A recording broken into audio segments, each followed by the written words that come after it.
This segment brought to you by Bravo Company USA.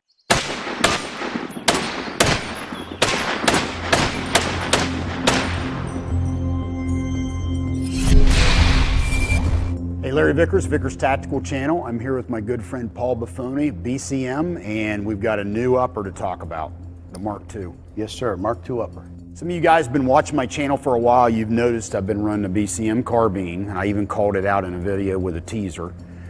Called a Mark II prototype upper, and I told him there's more information coming, availability and whatnot, and there's no better time than the present to go through this upper and talk about pros and cons and just lay everything out.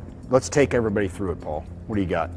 Basically what we did was we kind of redesigned and reimagined the flat top M4 type upper for the 21st century.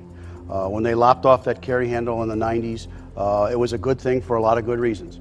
But it took away a lot of the structural integrity of the AR upper receiver. And the weak point, obviously, is going to be the ejection port cover, the big hole in the side. So what we wanted to do was address reinforcing that area to create a more structurally sound product. And what we did initially was, the first most obvious thing was we re-engineered the forward assist and the brass deflector. Kind of bringing them together as one unit and moving it forward. Moving it forward's got a number of benefits. One, we were able to, in integrating them, use that weight to add mass around that ejection port cover. And the other one is now we've got it out of the way for folks running an ambidextrous charging handle. We've got it out of the way for folks running ambidextrous sling mounts. And the manual of arms for doing immediate action is still the same. If you run a forward assist on immediate action, it's still right there just the same. And it declutters that rear of that receiver. Yes. Which is a congested area. And now that you moved the forward assist forward, I mean, there's no downside to it. Right. Now, what'd you do on this side? What'd you do on the left side? On this side, you can see, as you contrast the two, you'll see a significant amount of more mass around that door. And opposite, as you contrast the two, here on the USGI and here on the Mark II, you can see a significant amount of mass both on that side as well. The net effect of us kind of reallocating and redistributing the mass is both receivers, USGI and the Mark II, just a fuzz under 8 ounce. Both receivers, 775 T6 aluminum forged uppers. Both receivers use USGI parts, USGI forward assist, USGI ejection port cover door. But the Mark II now has 60% more mass around that ejection port cover door, giving you a much more rigid platform. What that yields the end user is a better platform for building an accurized setup, much less flex. A platform that's going to yield an increased bolt life due to flexing of the barrel extension, and a platform that is going to be stronger and better with the extra mass there if you had an out-of-battery detonation. Yeah, absolutely. You know, those are rare with ARs based on the design. If you understand the design of these guns, it's rare to have that out of battery, but when they do happen, because you have an aluminum upper, it's pretty ugly.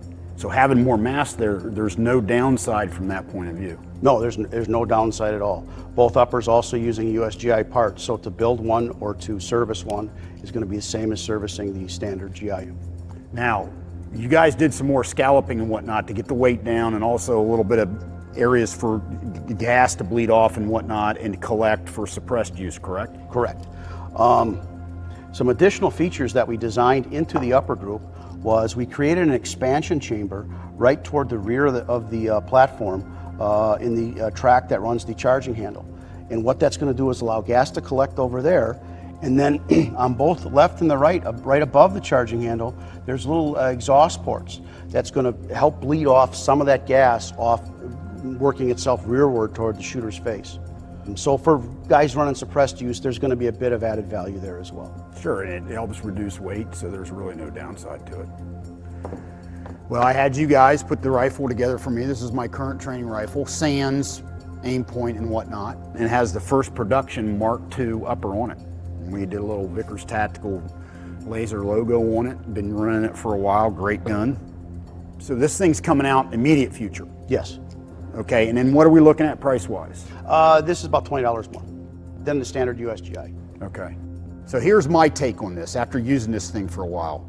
you know, if you've got a standard upper, I'm not saying scrap it to get a Mark II, but my thing is moving forward, you order a BCM upper, you want to do a build, there's really no downside to using the Mark II.